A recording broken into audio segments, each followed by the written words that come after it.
Rent doesn't fail people all at once. It changes the rules quietly. One notice, one increase, and suddenly your plan is down the tubes. I was driving home the other day after spending time with my grandchildren, and I started thinking about rent.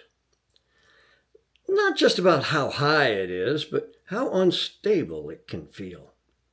Rent isn't just expensive, it's unpredictable. And that's the problem. Most people focus on the price, but price isn't the only part.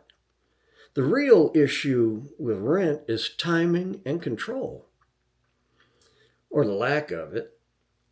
When you own your home, your payments change slowly. But when you rent, they don't. Rent can jump suddenly, renew differently each time, or change without warning.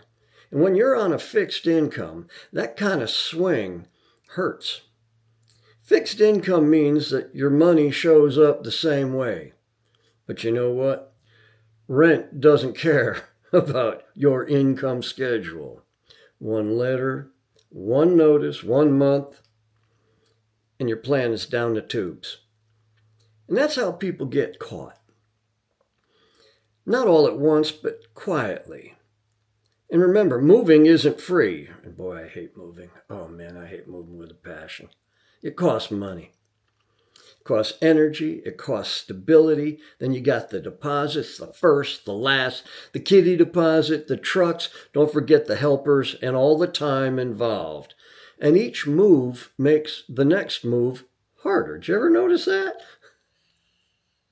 Makes it less flexible, more stressful.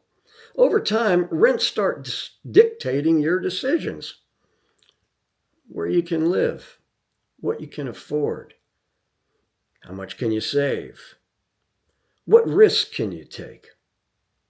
And this is how rent becomes a trap. Not because of one hike, but because of repeated small increases, fees, uncertainty. Well, here's my trinket of advice for today. And I think it matters. When you're negotiating your lease, try to get a longer term. Maybe help slow things down, or at least buy you some time. Think about it. Everybody says they want a 1-year lease. Well, if you got a 2-year lease and they're limited to raising it 5%, they can't raise it for another additional year. So that right there could save you some time, maybe get you a discount or at least longer spans before the increases. And I don't know if this would work for you. I don't know your situation, but the potential exists. And time is your leverage, not price. Timing is. Landlords hate vacancy. They also hate uncertainty. So if you're a good tenant, ask for a longer term. Smaller increases, or get caps, rent increase caps in writing. Even a modest predictability can lower anxiety. And I'm all about lowering anxiety.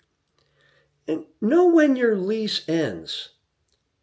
Months in advance. That way you can plan around it. Plan before you're forced to move. Choice feels different when you have time. The rent trap isn't just about money. It's about control. And losing control slowly wears you down. Stability isn't luxury. It's knowing what's coming next. And that's what most renters are really missing, that foresight. I'm George, and this is Boom or Bust, Retirement Reality. Stay well, stay safe. Take the long way home. Stop at the ice cream store, man. Get a scoop. Never bothered me. See you next time.